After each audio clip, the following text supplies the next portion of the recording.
后来继续，这件是新北市的中和，昨下晡发生着死亡车祸，一台公车青灯驶去行，追撞着头前的车辆，其中一台机车是一对老翁婆小载出门买菜，互公车弄一个，甲这太太加落车卡，当场死亡。阿公弄死人的司机6月才开始来上班。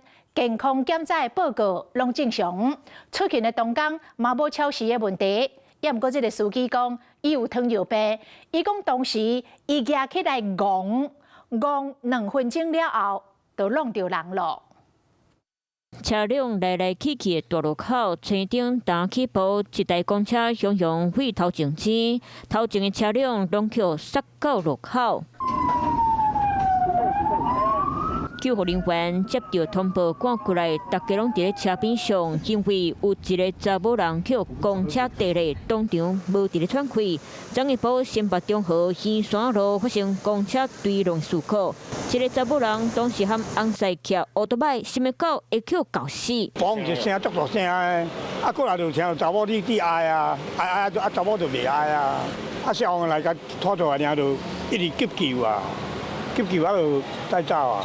当时夫妻俩骑人机车到这处菜市场来买菜，买完菜准备回家，却在圆山路上发生了死亡意外。根据了解，引起事故60岁姓郭司机，顶个月97进前作为健康检查报告拢正常。